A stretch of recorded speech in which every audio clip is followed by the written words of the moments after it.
Hello students, welcome to Gupta classes. This is lecture number 4, rational number. इसके पहले हम लोगों ने जो है प्राइम नंबर्स पढ़ा था। ये जो है लेक्चर क्या है, रेशनल नंबर का है, जिसको हिंदी में कहते हैं परिमेय संख्या। परिमेय का क्या मतलब होता है, रेशनल का क्या मतलब होता है? जिसको हम जो है जिसका परिमाप कर सकें, जिसका परिमाप मतलब जिसको हम नाप सकते हैं, मीजर कर सकते हैं, उसको हम क्या कहेंगे, जो है परिमेय संख्या या रेशनल नंबर कहेंगे। क्या कहेंगे? रेशनल नंबर कहेंगे। जैसे जैसे 1, 2, 3, हाफ, 3/2, माइनस वन, माइनस 3/2, ठीक है, 0, है ना। ये सब क्या है? ये सब जो है क्या बोले जाएंगे? ये सब इंटीजर्स है। क्या है ये सब क्या है? ये रेशनल नंबर्स है। क्या है ये? रेशनल नंबर्स है। रेशनल नंबर्स को हम किस फॉर्म में लिखते हैं? रेशनल नंबर को हम जो है जो रिप्रेजेंट करते हैं, क्यू से रिप्रेजेंट करते हैं। कहीं कहीं क्यू से रिप्रेजेंट किया जाता है, ठीक है, इसको हम क्यू से रिप्रेजेंट करते हैं। तो रेशनल नंबर ऐसे नंबर्स होते हैं जिनका हम जो है मेजरमेंट कर सकें, है ना, जिनको हम बता सकें, ठीक है, जिसको हम बता सकें।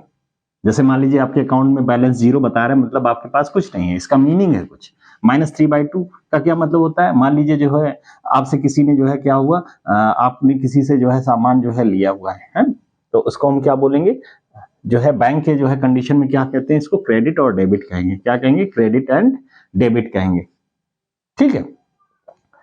क्रेडिट एंड डेबिट का क्या मतलब होता है? जैसे प्लस जो नंबर्स होते हैं, जैसे प्लस प्लस सम अमाउंट होता है, वो क्या होगा? वो क्रेडिटेड अमाउंट होगा। माइनस अमाउंट क्या होगा? वो डेबिटेड अमाउंट। तो निगेटिव का मतलब होता है, तो इसको हम क्या कह सकते हैं? रेशनल नंबर कहेंगे। क्या कहेंगे? Rational number. अब रेशनल नंबर में 1 भी आपका है, 2 भी है, 3 भी है, ये सारे क्या है? रेशनल नंबर्स हैं, ठीक है। इससे पहले हमने नंबर सिस्टम आपको बताया था, जिसमें रियल नंबर्स के जो है 2 पार्ट थे, एक रेशनल और एक इर्रेशनल नंबर थे, ठीक है। इर्रेशनल नंबर्स की वैल्यूज हम नहीं डिफाइन कर सकते हैं, उनकी वैल्यूज एग्जैक्ट नहीं आएगी। इनकी वैल्यू एग्जैक्ट आती है, इसीलिए इनको हम क्या कहते हैं? परिमेय संख्या या जो है रेशनल नंबर कहते हैं। अब इसका डेफिनेशन कैसे लिखेंगे? तो the number in the form of which in the form of p by q where p and q are integers and q is not equal to 0। मतलब कहने का मतलब है ऐसा नंबर जिसको हम p/2 के फॉर्म में लिख सकते हैं, ऐसे नंबर्स जिनको हम p/2 के फॉर्म में लिख सकते हैं। जैसे हमने लिख लिया, जैसे जैसे 1/3, ठीक है। अब यहाँ पे p क्या है? ये है p/q के रूप में अगर हम लिखते हैं तो p इक्वल टू क्या है? 1 और q इक्वल टू क्या है? 3 है। क्या है? 3 है। तो इस फॉर्म में अगर हम लिख रहे हैं, जहां p और q क्या है? इंटीजर्स। इसके पहले वाले, अगर आपने वीडियो नहीं देखा है तो मेरा इसके पहले वाला जो है लेक्चर्स, जितने भी वीडियोस है वो आप देख लीजिए, ठीक है, आपको बिल्कुल समझ में आ जाएगा। तो p और q क्या है? इंटीजर्स है, बिलोंग्स टू इंटीजर्स। इंटीजर को z से रिप्रेजेंट करते हैं। z क्या है? एक फैमिली है। z एक फैमिली है जिसमें क्या है? Set of the all integers. क्या हो? सारे इंटीजर्स जो है नंबर्स होते हैं उसमें, ठीक है। तो p और q क्या होने चाहिए? इंटीजर्स होने चाहिए। इंटीजर्स मतलब जो है ऐसे नंबर्स जो काउंटिंग हम कर सकें, ठीक है। ऐसे नंबर्स जैसे -2, -3, -1, 0, 1, 2, 3, 4, ये सब क्या है? इंटीजर्स है, ठीक है। तो p और q क्या होना चाहिए? इन्हीं में से जो है, आगे भी हम डॉट डॉट कर देते हैं, इन्हीं सारे नंबरों में से क्या होना चाहिए? p और q होना चाहिए। बट q जो है, q जो है क्या होगा? 0 नहीं होना चाहिए। p भले ही 0 हो जाए लेकिन q 0 नहीं होना चाहिए। तो ऐसे नंबर्स को क्या कहेंगे हम? ऐसे नंबर्स को क्या कहेंगे? रेशनल नंबर कहेंगे। जैसे 2, इसको हम p/q के फॉर्म में लिख सकते हैं, बिल्कुल लिख सकते हैं। 2/1, देखिए p/q के फॉर्म में लिख लिया। अब यहाँ पे p/q के फॉर्म में हमने लिखा है, तो p इक्वल टू क्या है? 2 और q इक्वल टू 1, ठीक है। तो ये फुलफिल कर रहा है। देखिए p एंड q आर इंटीजर्स, इंटीजर्स हैं, दो भी इंटीजर्स है। 1 देखिए, 2 इंटीजर्स, 1 इंटीजर्स। p और q इंटीजर्स हैं, q जो है 0 के बराबर नहीं है, ये फुलफिल हो रहा है। ये दोनों कंडीशन क्या होना चाहिए? फुलफिल होना चाहिए, ठीक है। पहली बात तो इस फॉर्म में लिखा होना चाहिए। दूसरा, p और q जो है इंटीजर्स होना चाहिए। पहला ये जो है कंडीशन है। दूसरा कंडीशन क्या है? q 0 नहीं होना चाहिए। ये दो कंडीशन फुलफिल करना चाहिए, ठीक है, किसी भी नंबर को। जैसे तो दो कंडीशन है, इसको हम लिख लेते हैं। पहला कंडीशन क्या है? पहला कंडीशन है p और q क्या हो? इंटीजर्स हो। क्या हो? इंटीजर्स हो। q जो है 0 के बराबर नहीं होगा। दो कंडीशन है, ये पहला कंडीशन है, ये दूसरा कंडीशन। अब हम चेक करते हैं। जैसे हमने एक नंबर लिया, जो है पहला नंबर क्या है? 0 मैंने लिया।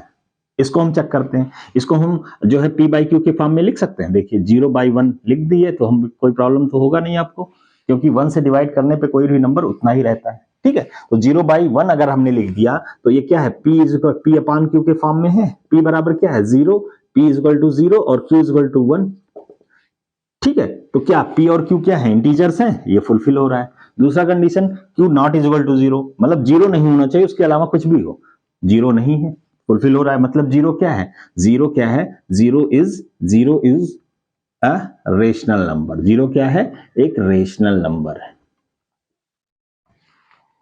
ठीक है, 0 क्या है, एक रेशनल नंबर है। दूसरा जो है इसमें हम देखें, जैसे कि मान लीजिए दूसरा नंबर हमने बताया आपको, दूसरा नंबर मान लीजिए जो है 2.3, इसको देखते हैं ये रेशनल नंबर है कि नहीं है। तो इसको हम ध्यान से देखें तो 2.3 को हम क्या लिख सकते हैं, 2.3 को हम लिख सकते हैं, इसको हम अगर देखें तो इसको क्या लिख सकते हैं, पॉइंट के नीचे 1 लगाया, पॉइंट के बाद जो है 1 डिजिट है तो यहाँ पे 0 लगाया, ये हटा दिया, तो ये कितना हो जाएगा 23/10। इसको हमने इस फॉर्म में लिख लिया, P/Q के फॉर्म में। अब देखो यहाँ पे बराबर P/Q लिख दें तो P इक्वल टू कितना है 23 और Q इक्वल टू क्या है 10 है, तो P/Q के फॉर्म में है। P 23 और 10 क्या है, इंटीजर्स होते हैं। जितने भी नंबर्स हैं हमने आपको इससे पहले के वीडियो में बता रखा है, नंबर जो है सिस्टम के बारे में बता रखा है, उसको आप देख लीजिए अगर नहीं समझ में आ रहा है। यहाँ पे P और Q क्या है, इंटीजर्स हैं। पहला जो है कंडीशन फुलफिल हो रहा है। दूसरा condition Q is not equal to 0, देखो Q इक्वल टू 10 है, 10 जो है 0 के बराबर है ही नहीं, 10 है ये, तो ये भी फुलफिल हो रहा है। इसका मतलब क्या है, दिस नंबर 2.3 क्या होगा, इज अ रेशनल नंबर। क्या होगा, रेशनल नंबर। ठीक है, और भी नंबर्स जैसे कि जो है एक और पॉइंट ले लेते हैं, जैसे √2। √2 को हम क्या लिख सकते हैं, देखिए P/Q के फॉर्म में लिख सकते हैं। √2 को हम लिख सकते हैं √2/1, ये बराबर P/Q। PQ क्या होना चाहिए, PQ जो है इंटीजर्स होना चाहिए। क्या होना चाहिए, इंटीजर्स। जेड किसको कहते हैं, इंटीजर्स को कहते हैं। ठीक है, इंटीजर्स के अंदर का ही कोई नंबर होना चाहिए। तो देखो क्या है, ये इंटीजर है कि नहीं, ये इंटीजर नहीं है, ये इंटीजर नहीं है, ये है बट ये नहीं है। मतलब P जो है इंटीजर नहीं है, इंटीजर नहीं है, ये क्या है, ये आपका जो है इरेशनल नंबर है। ये क्या है, इरेशनल नंबर है। ठीक है, क्योंकि सारे इंटीजर्स क्या होते हैं, रेशनल होते हैं। ये जो है, ये जो है रेशनल नंबर है ही नहीं। ठीक है, ये रेशनल नंबर नहीं है, इसलिए हम कह सकते हैं ये मामला फुलफिल नहीं हो रहा है, ये कंडीशन फुलफिल नहीं हो रही है। ठीक है, ये कंडीशन फुलफिल हो रही लेकिन ये नहीं हो रही, तो कोई एक कंडीशन, दोनों कंडीशन होना चाहिए। एक कंडीशन हो रही, एक नहीं होगी, तो मतलब क्या होगा, ये रेशनल नंबर नहीं होगा। तो √2 is not a rational number, और रेशनल नंबर नहीं है तो ये फिर क्या है, ये √2 क्या है, इर्रेशनल नंबर है। क्या है, इर्रेशनल नंबर। नेक्स्ट कुछ और एग्जांपल्स देखते हैं, कुछ और। तो आपको ये डिफिनीशन याद होना चाहिए कि ऐसे नंबर्स को जिसको P/Q के फॉर्म में लिख दें, और P और Q क्या होना चाहिए, इंटीजर्स होना चाहिए, जहां Q जो है 0 नहीं होना चाहिए। केवल Q की कंडीशन है 0 नहीं होना चाहिए, बाकी कोई भी इंटीजर हो, और P जो है कोई भी इंटीजर हो, P जो है कोई भी इंटीजर हो, 0 भी हो सकता है, लेकिन Q जो है 0 नहीं हो सकता। इसको ध्यान दीजिए, दो कंडीशन केवल है, इनको ध्यान दीजिए, उसके बेसिस पे आपको पता चल जाएगा कि कौन सा रेशनल है, कौन सा रेशनल नहीं है। जो रेशनल नहीं है उसको क्या कहेंगे, इर्रेशनल नंबर कहेंगे। क्या कहेंगे, इर्रेशनल नंबर। तो बच्चों इसको ध्यान से आप देख लीजिए। ठीक है, और भी मैं कुछ एग्जांपल्स आपको दे देता हूं, कुछ और एग्जांपल मैं आपको देता हूं। तो दो कंडीशन पहले लिख लेते हैं। क्या क्या, पहला कंडीशन क्या होना चाहिए, P और Q ये इंटीजर्स होना चाहिए। जेड क्या है, इंटीजर्स। ठीक है, और Q जो है वो 0 नहीं होना चाहिए। ठीक है, देखते हैं एक और एग्जांपल देखते हैं, थर्ड एग्जांपल 22/7। 22/7 इसको देखो P/Q लिख सकते हैं, लिख सकते हैं, जहां P बराबर 22 और Q बराबर कितना है 7, तो P बराबर 22 और Q बराबर 7। देखिए पहला कंडीशन दोनों इंटीजर्स हैं, सही है।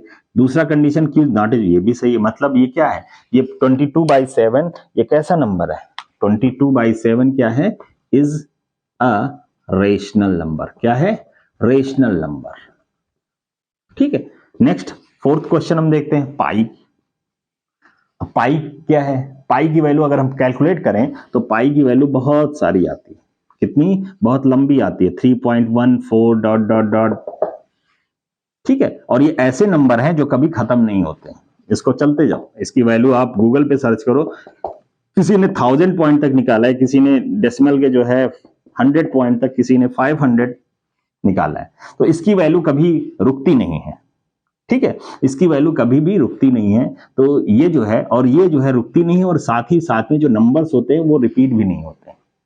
इसमें भी कुछ है, जैसे हम 1/3 ले लें, तो 1/3 क्या है, ये क्या है, p/q के फॉर्म में है, ये क्या है, रेशनल नंबर है, लेकिन इसकी वैल्यू अगर हम कैलकुलेट करें तो इसकी वैल्यू अगर हम देखेंगे तो कितना आएगा, इसकी वैल्यू आएगा 0.33333333, ये भी कभी रुकेगा नहीं। जो रुकता नहीं उसको हम कहते हैं नॉन टर्मिनेटिंग। क्या कहते हैं, नॉन टर्मिनेटिंग। नॉन टर्मिनेटिंग मतलब जो रुकने वाला नहीं है, लेकिन क्या है, ये रिपीटिंग है। लेकिन ये क्या है, रिपीटिंग है। तो ऐसे नंबर जो नॉन टर्मिनेटिंग हो लेकिन रिपीटिंग हो, वो क्या होते हैं, रेशनल होते हैं। वो क्या है, रेशनल होते हैं। लेकिन ऐसे नंबर जो नॉन टर्मिनेटिंग हो और नॉन रिपीटिंग हो, तो उसको हम क्या बोलते हैं, रिकरिंग या रिपीटिंग, दोनों एक ही चीज है। नॉट रिकरिंग, नॉट जो है टर्मिनेटिंग हो, तो वो क्या होंगे, इर्रेशनल। तो पाई जो है ऐसे ही एक नंबर है, pi is non terminating and non recurring number. So pi is an irrational number. Pi क्या है, एक इर्रेशनल नंबर होता है, ठीक है। तो आपको ध्यान रखना है, पाई इर्रेशनल नंबर होता है, 22/7 रेशनल नंबर होता है। अगर हम आपसे पूछे 3.14, तो ये भी क्या होता है, रेशनल नंबर होता है, रेशनल नंबर। पाई की वैल्यू इतना हम ले लेते हैं क्योंकि अपने जो है कैलकुलेशंस को इजी करने के लिए ऐसा करते हैं। तो आई थिंक आपको रेशनल नंबर्स के बारे में एग्जैक्टली क्लियर हो गया होगा। कुछ कंडीशंस जो दो हैं वो आपको पता होना चाहिए, उसके बेसिस पे हम आसानी से चेक करते हैं। और एक और चीज हमने बताया कि जो नॉन टर्मिनेटिंग, इसको लिख देता हूं, नॉन टर्मिनेटिंग और नॉन रिपीटिंग जो नंबर होते हैं, नॉन टर्मिनेटिंग, नॉन रिपीटिंग, ऐसे नंबर्स जो होते हैं वो सब क्या होते हैं, इर्रेशनल नंबर होते हैं। नॉन टर्मिनेटिंग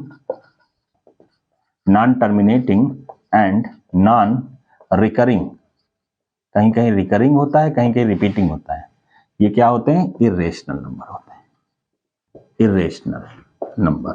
जैसे कि पाई, √2, √3, √5, √7, ठीक है, √8, है ना। जितने भी ये छतरी वाले नंबर होते हैं, जितने भी अम्ब्रेला के अंदर होते हैं, वो सब इर्रेशनल नंबर होते हैं, और पाई भी इर्रेशनल नंबर होता है, ठीक है। हाँ, ये है कि परफेक्ट स्क्वायर नहीं होना चाहिए। अगर परफेक्ट स्क्वायर है इसके अंदर तो वो रेशनल नंबर हो जाएगा। दूसरा है नॉन टर्मिनेटिंग। ये 2 पॉइंट बहुत ध्यान से जो है याद कर लीजिए। नॉन टर्मिनेटिंग बट रिकरिंग, मतलब रिकरिंग कर रहा हो, वो क्या होंगे, रेशनल नंबर होंगे। वो क्या होंगे, रेशनल नंबर होंगे। जैसे कि 1/3 हो गया, और हम लिख सकते हैं 1/7 हो गया, 1/9 हो गया, ठीक है, 1/11 हो गया। तो ये सब क्या है, रेशनल नंबर हो। क्यों, क्योंकि इनको p/q के फॉर्म में लिखा जा सकता है, और इनको जब एग्जैक्ट वैल्यू कैलकुलेट करेंगे तो ये नॉन टर्मिनेटिंग बट रिकरिंग होते हैं, ठीक। तो ये 2 पॉइंट आई थिंक आपको ध्यान रखना है। तो आई थिंक आपको रेशनल नंबर के बारे में आपको क्लियर हो गया होगा, ठीक है। अब कुछ जो है रेशनल